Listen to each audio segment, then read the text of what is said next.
chacun peut comprendre qu'on vient à l'école habillé d'une façon, disons, je dirais républicaine, c'est-à-dire qui permette une plus grande égalité entre tous. L'école n'est pas un lieu comme les autres. Vous n'allez pas à l'école comme vous allez à la plage ou comme vous allez en boîte de nuit. Vous allez à l'école dans une tenue correcte. Mais je voudrais vous présenter également Jean-Rémy Girard, syndicat des... Alors, le SNALC, c'est l'organisation syndicale, Jean-Rémy? Syndicat national, lycée, collège, école et supérieur. Des profs. De tous les personnels de l'éducation nationale. Qu'est-ce que vous pensez d'abord de ce propos de votre ministre de l'Éducation nationale qui a appelé à une tenue républicaine, qui respecte les valeurs républicaines? Ça veut dire quoi moi, quand je vais m'acheter des fringues ou quand je vais acheter des vêtements à ma fille de 13 ans, je ne choisis pas des vêtements qui ont des valeurs républicaines. Je n'ai pas trouvé le rayon républicain non plus dans les magasins de vêtements. Pas de rayon républicain. Y a pas de...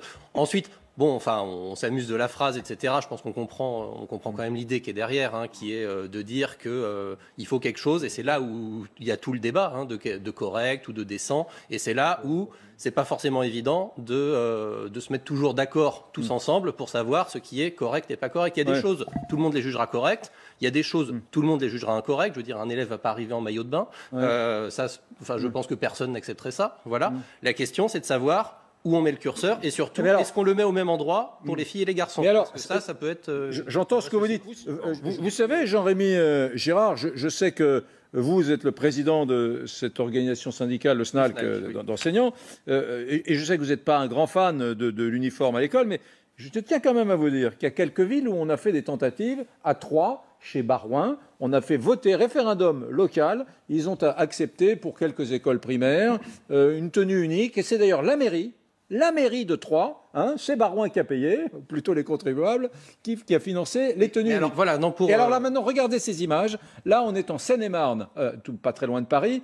On est à Provins, très jolie ville médiévale, magnifique d'ailleurs. Regardez la tenue unique. Voilà, regardez la tenue unique. C'est un petit blouson, voilà, un petit, ça va. Et donc tous les gamins et toutes les gamines de l'école privée, de l'école publique à Provins, des écoles publiques à Provins ont une tenue unique. Enfin, c'est pas un uniforme fasciste. C'est sympa, c'est gentil. J'ai jamais dit que c'était un uniforme fasciste. On est bien d'accord. Souvent, quand on parle de l'uniforme à l'école, les gens disent c'est un concept de droite, mon Dieu. C'est pas le genre de la maison, la question. Enfin, uniforme, tenue unique, on appelle ça comme on veut.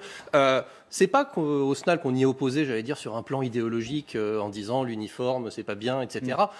C'est qu'à un moment, nous, on fait preuve, j'allais dire, de réalisme sur l'état de l'école française aujourd'hui. Enfin, on est en pleine pandémie, on a du mal, nous, à avoir des masques, et on est en train de se dire qu'on va pouvoir s'organiser pour que tous les élèves de France aient un uniforme dans notre école. Enfin, on n'a pas la mais non, mais si, ça a tout à fait à voir, parce que ensuite pour l'organiser sur l'amont, mais si, ça a du sens. Mais non, mais c'est pas une histoire d'organisation. Nous, on n'est pas en train de gérer 10 établissements et 5000 élèves, on est en train d'en gérer 13 millions. C'est énorme. Il y a personne qui gère 13 millions d'un coup, c'est chaque établissement qui peut. Mais ça ne marche pas. Ça ne marche pas. Là, il y a une municipalité qui finance, la municipalité d'à côté, elle financera pas, etc., etc. Ça va être une source de problèmes gigantesques. Pourquoi on y arrive? Mais pourquoi dans l'Inde, pays pauvre, en voie de développement, mais toujours pauvre, plus d'un milliard d'habitants, tous les gamins, tous les élèves sont en uniforme dans les écoles les plus pauvres de l'Inde, même dans tous les pays d'Asie, ils y arrivent, dans tous les pays d'Afrique. Tous les pays d'Afrique, du Zimbabwe, et dans presque aucun pays d'Europe, du Zimbabwe au Sénégal, les gamins sont vous l'avez dit, mais vous l'avez dit qu'il y a un aspect culturel sur cette question. On n'est pas en Inde, on n'est pas en Chine, on n'est pas en Afrique, effectivement. On est en Europe où, globalement, il y a quelques pays qui, par tradition, ont cette tradition de l'uniforme. La plupart des pays, en fait, ne l'ont pas. La France, on n'a jamais eu l'uniforme en France à l'école. Il y avait des blouses de tradition, c'est pas vrai. Au XVIIIe siècle, l'étiquette en France. Mais au XVIIIe siècle, l'école publique n'existait pas. On parle de tradition. Il n'y avait pas à l'école au XVIIIe siècle. Il n'y avait pas à l'école publique. On copie on va dire l'aspect cool de la tenue anglaise. Et donc, c'est grâce aux Anglais qu'on se met à porter des pantalons. C'est grâce aux Anglais qu'on arrive à importer des tenues qui sont beaucoup plus à l'aise avec le coton, avec la flanelle, etc. Donc, c'est absolument pas une histoire de tradition, c'est absolument pas vrai, puisque à un moment donné, tous les pays d'Europe ont eu un uniforme, ça s'est perdu. Effectivement, le XXe siècle, c'est encore une autre histoire républicaine. Ça n'a jamais existé dans l'école publique. Regardez les images des gamins à l'époque des hussards de la République dans les bahuts, tout le monde, dans les écoles primaires, regardez tous ces gamins, ils ont le sarrau, ils ont la blouse, ils ont tous la même blouse. Regardez ces vous enfants. parlez de tradition, mais vous arrêtez votre histoire de tradition aux années 50. Et j'en dis effectivement, dans les années 50, il n'y avait pas forcément l'uniforme. Vous avez raison. En revanche, bien avant, il y avait déjà une forme d'uniforme. Et l'idée, c'est pas forcément d'être fasciste, c'est tout simplement, dans nos établissements, à Tersac, à Château-le-Vaillant, les gamins sont fiers de le porter. Et en plus, j'aimerais juste qu'on remette 2 minutes l'enfant au centre des préoccupations. C'est-à-dire que l'enfant, dans l'uniforme, il se sent bien, il se sent protégé, il se sent en sécurité. Et en plus, il y a quelque chose qui est très important, c'est que par mimétisme, il va s'habiller comme les adultes. Par mimétisme, il va apprendre. Les enfants apprennent énormément par mimétisme. Et du coup, lors d'une cérémonie, ils vont s'habiller un petit peu mieux. Lorsqu'ils vont aller dehors, ils vont s'habiller différemment. Ils apprennent les codes de la République, ils apprennent les codes de leur pays. Mais on l'a dit tout à l'heure, il n'y a pas de code de la République. Mais bien sûr que si, il y a des codes. La preuve, vous avez mis une chemise aujourd'hui, vous n'êtes pas venu en débardeur. Il y a forcément des codes. Il y a des codes implicites. Mais c'est pas la République. Mais si, dans notre pays, si vous voulez, effectivement, dans notre démocratie française, on peut l'appeler ça comme ça, on peut jouer sur les mots. Mais en attendant, il y a des codes. La société tient grâce à un contrat social. Et ben, dans les établissements, d'un métier à l'autre, on sait très bien qu'on n'a pas les mêmes codes vestimentaires non plus. On ne peut pas dire que l'Inde ou la Chine réussit, que les États-Unis réussissent, que le Royaume-Uni réussit et que la France ne peut pas y arriver. Moi, j'estime pas que c'est une. Mais pourquoi on raisonne en termes de réussite ou d'échec? C'est pas une réussite ou un échec de mettre un uniforme ou pas un uniforme à l'école. Honnêtement, dans l'école française, je vous assure que l'uniforme, c'est le cadet de nos soucis. On a des problèmes tellement plus importants à régler que de savoir si la jupe elle doit être 5 cm plus haut, 5 cm plus bas, ou de savoir si tout le monde doit être habillé pareil. Vous parlez d'uniforme et vous ramenez ça à la sexualité, à la jupe. Mais je ramène pas ça à la sexualité. Comme des filles. Pourquoi tout de suite focaliser sur les filles et sur la jupe? On parle de l'uniforme aussi bien des garçons. C'est l'actualité. Et puis chez nous, la fille, elle peut très bien avoir un pantalon. Il y a eu Yves Saint-Laurent. Les costumes sont également des pantalons. Il faut être un petit peu au goût du jour. C'est ça les codes de la société moderne. C'est pas uniquement la jupe. Il faut arrêter. Il faut sortir de la jupe. Une fois encore, nous, on gère pas les mêmes élèves que vous. Mais si, c'est exactement les mêmes. On a les mêmes élèves. On touche toutes les tranches de la population, nous aussi. Vous êtes une école privée hors contrat, on ne gère pas les mêmes élèves. On ne gère pas les mêmes élèves. Alors, cela dit. Moi, j'ai pas le petit canal, j'ai pas tout ce qui est vert derrière. Moi, je suis en plein milieu d'Asnières, à côté de la ligne de métro. C'est gris, c'est moche, mais c'est comme ça. Et on faut mettre un uniforme. Lorsque vous aurez mis un uniforme, ce sera beau, ce sera propre, ce sera nickel. Jean-Rémy Girard, cela dit, quand même, l'enseignement libre catholique confessionnel en France, c'est un élève sur 5 ou sur 6 ou sur 7. Alors, confondez pas le sous-contrat et le hors-contrat. Alors, dans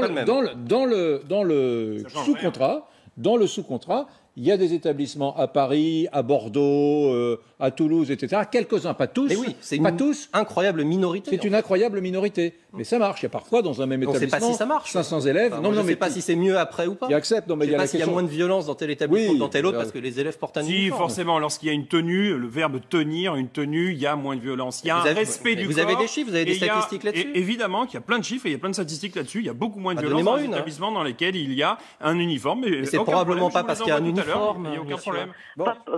C'est pas plus moche ou plus beau qu'un garçon avec le pantalon sous les fesses. Attendez, Brigitte, passionnant, parce que pendant la pub, tout à l'heure, un de mes invités, justement, Jean-Rémy Girard, qui est le président du SNALC, des profs du premier et du second degré, vous m'avez dit...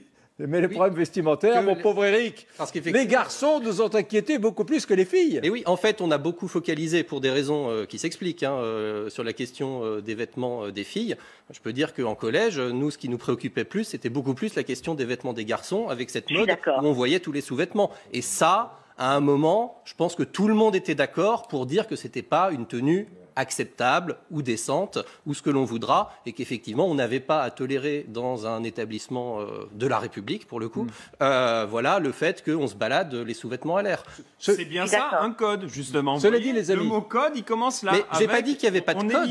Non, j'ai pas dit qu'il y avait pas de code. Et une fois encore, dans un code vestimentaire, il y a aussi l'après-midi avec le sport. Chez nous, ils ont cours le matin et ils ont les activités l'après-midi. À chaque fois qu'on change d'activité, on change de tenue et on s'adapte. Nous c'est pas possible parce qu'on n'a pas les installations sportives suffisantes pour le faire. Non, mais vous, votre cas est particulier. Je pense qu'il y a beaucoup Ah non, plus c'est le cas d'établissements général qui ont- en fait. Non, c'est le cas général. C'est le cas général.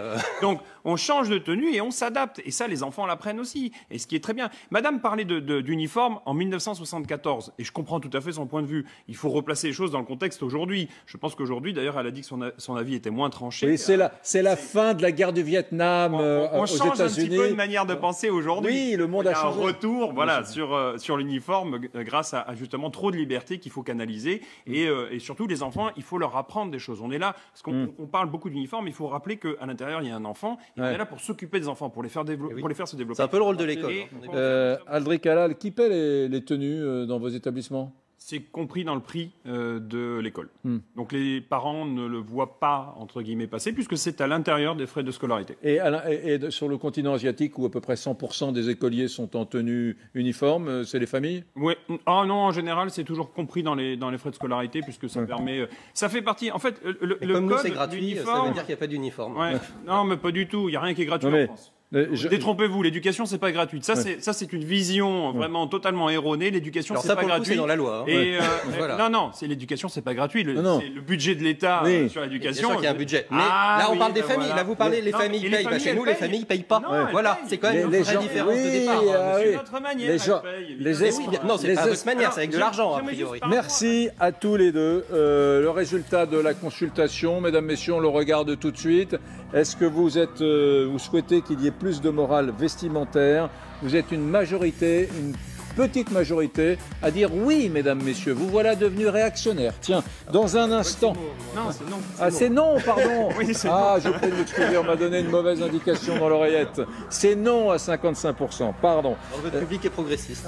Donc mon public n'est pas du tout réactionnaire.